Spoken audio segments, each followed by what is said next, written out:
Hello everyone, welcome to परीक्षा kingdom. परीक्षा kingdom YouTube channel पे आपका बहुत बहुत स्वागत है। दोस्तों, हम लोग आर ओ के रिजल्ट के बारे में विस्तार से चर्चा करेंगे। आपका रिजल्ट क्यों नहीं आया, एनटीए स्कोर क्यों नहीं शो हो रहा है, रिजल्ट में बहुत सारे चमत्कार हुए हैं, स्क्रीनशॉट के जरिए मैं उनको दिखाऊंगा और अब आगे आपको क्या स्टेप लेना चाहिए, इन सारी विषयों पे विस्तार से चर्चा करेंगे। जो साथी पहली बार जुड़ रहे हैं प्लीज़ चैनल को सब्सक्राइब कर लें और अपने दोस्तों को ज़्यादा से ज़्यादा शेयर करें। तो दोस्तों, बढ़ते हैं अपने वीडियो की तरफ। देखो, ये एक सज्जन है सोनिया शर्मा, ठीक है। इन्होंने 19 दिसंबर को सेकेंड शिफ्ट में एग्ज़ाम दिया था। ये आपका देखो दिया हुआ है और जनरल कैटेगरी की ये हैं। पार्ट 1 में यानी रिटन एग्जाम में 200 में 141 नंबर लाती हैं। पार्ट 2 में टाइपिंग टेस्ट में 50 में से 49.6 नंबर ये प्राप्त करती हैं। उसके बाद में टोटल इनका स्कोर बन जाता है 250 में से 190.6 नंबर। एनटीए स्कोर इनका बनता है 98 पॉइंट समथिंग, ठीक है। और इनका रिजल्ट बनता है सेलेक्टेड फॉर ARO।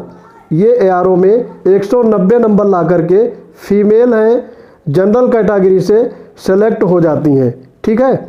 अब इसी आधार पे दूसरा देखते हैं, एक दूसरी महिला है, ये है रजनी जनार्दन, ये फीमेल हैं, ठीक है। 19 तारीख को ही सेकेंड शिफ्ट में इनका इन्हीं के साथ एग्ज़ाम होता है। कैटेगरी इनकी SC है। ये पार्ट 1 में यानी 200 नंबर में 145 नंबर गेन करती हैं।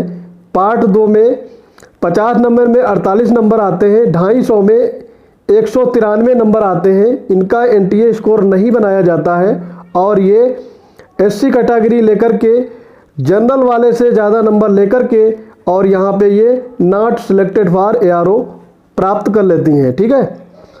अब आप इस बारे में आप अपने कमेंट बताइएगा कर करके कि ये हो क्या रहा है, ऐसा क्यों दिया गया है।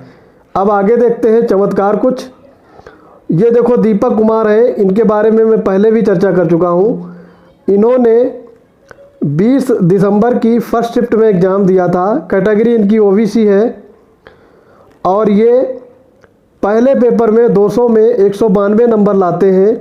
दूसरे पार्ट में 50 में से 47.7 नंबर ला करके 239.7 यानी ये टॉपर बन जाते हैं। 100 परसेंटाइल यहाँ पे गेन कर लेते हैं और ये ARO में सेलेक्ट हो जाते हैं, ठीक है। अब बात करते हैं 4-5 महीने पहले की, जब UP SSC में PET का एग्ज़ाम हुआ था। वही ये दीपक कुमार हैं, इनके पापा का नाम राम अभिलाष है, OBC कैटेगरी के रहते हैं और ये मात्र 100 में 14 नंबर गेन करते हैं और परसेंटाइल स्कोर इनका 6 बनता है समथिंग। और 4-5 महीने बाद ये शक्तिमान बनकर के ARO में 100 परसेंटाइल गेन कर लेते हैं, ठीक है। तो इनके बारे में भी ज़रूर टिप्पणी करिएगा कमेंट में। अगले चमत्कार देखते हैं। एक ये है देखो नीरज कुमार जी, ठीक है। ये 19 तारीख की फर्स्ट शिफ्ट में जनरल कैटेगरी के ये हैं, एग्ज़ाम देते हैं और ये ARO का एग्ज़ाम ये वाला है और 200 में ये देखो 70 नंबर लगभग लाते हैं, 78 नंबर कुछ है और टाइपिंग में कुछ नंबर इनका 50 में काफ़ी कम बनता है। दोनों मिला करके ये 98 नंबर लाते हैं 250 में और ये नॉट सिलेक्टेड है, ठीक है। ये इनका ARO का लेखा जोखा है। अब इनका RO का देखते हैं इसी में। ये देखो नीरज कुमार जी हैं, RO में यानी पहले RO का एग्ज़ाम होता है 11 तारीख को सेकेंड शिफ्ट में। तो 173 लाते हैं 200 में से और 50 में 47 समथिंग नंबर ला करके 229 नंबर लाते हैं। 99 परसेंटाइल बन जाता है और ये RO में सेलेक्ट हो जाते हैं।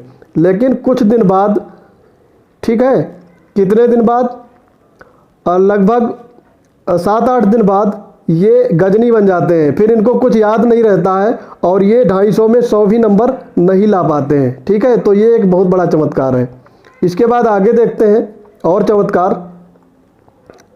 ये देखो अभय शर्मा जी हैं। अभय शर्मा जी 19 तारीख की फर्स्ट शिफ्ट में एग्ज़ाम देते हैं, जनरल कैंडिडेट हैं ये, 200 में 182 नंबर लाते हैं और 50 में 49.3 नंबर ला करके 231 नंबर लाएंगे, 99 परसेंटाइल प्राप्त कर लेते हैं और ARO में सेलेक्ट हो जाते हैं। ठीक है, उसके बाद अभय शर्मा जी फिर दूसरा काम करते हैं। देखो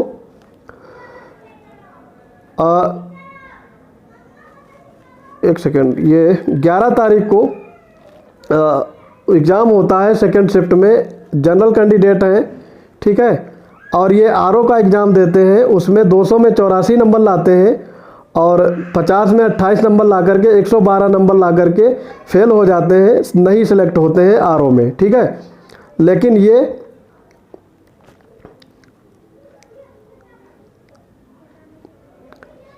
ARO में 231 नंबर ला करके गजनी बनते हैं और फिर सेलेक्ट हो जाते हैं। ठीक है, तो ये सारी चीज़ आप ध्यान करिए और अब देखते रहिए। अभी एक और है ऐसे ही, ये देखो है कीर्ति पटेल, इनकी चर्चा बहुत ज़्यादा है सोशल मीडिया पर।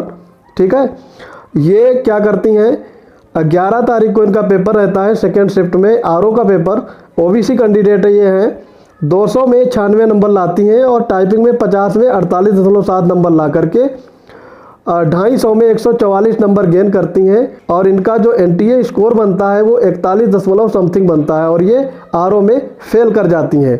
ठीक है, उसके कुछ दिन बाद ये शक्तिमान का रूप धारण करती हैं। 7-8 दिन बाद 19 तारीख को पेपर होता है फर्स्ट शिफ्ट में ARO का और वहाँ पर ये 200 में 192 नंबर ले आती हैं और 50 में 47.7 नंबर लाती हैं, तो ये सेकेंड टॉपर बन जाती हैं, 239.7 और 99.98 परसेंटाइल ला करके ARO में सेलेक्ट हो जाती हैं। तो दोस्तों ये तो थे चमत्कार, ये आप देख सकते हो सोशल मीडिया पे बहुत सारे घूम रहे हैं और आप लिस्ट में जा कर के इनके रोल नंबर नोट करिए और वहाँ से फटाफट आप रिजल्ट भी निकाल सकते हो। ठीक है, जितने भी कैंडिडेट हैं, तो ये लोग महान कैंडिडेट हैं, ये इनको देवता भी कह सकते हो, है ना।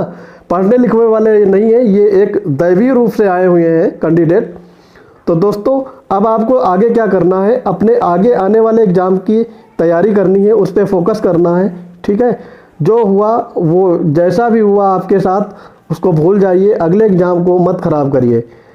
और मैं तो यही कहूँगा, एग्ज़ाम एक गेम होता है, कंपटीशन एक गेम है, लेकिन आपने बहुत सारी अच्छी तैयारी करके आप अपने लाइफ को सेक्रीफाइस कर रहे हो, टाइपिंग में टाइम दिए, पढ़ाई किए, उसका क्या मोल हुआ। कम नंबर वाले सिलेक्ट हो रहे हैं, ज़्यादा नंबर वाले फेल हो रहे हैं। देखो एक चीज़ इसमें समझ में आती है कि बहुत सारे कैंडिडेट्स का NTA स्कोर नहीं दिखाया गया है।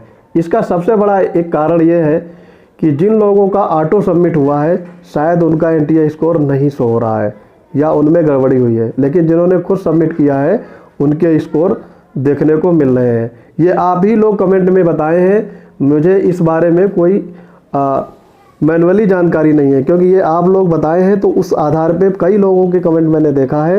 तो जिन लोगों ने खुद सबमिट किया था टाइपिंग टेस्ट उनका परसेंटाइल स्कोर दिखा रहा है और जिन लोगों के ऑटो सबमिट हुए हैं शायद उनका परसेंटाइल स्कोर नहीं दिखाया गया है।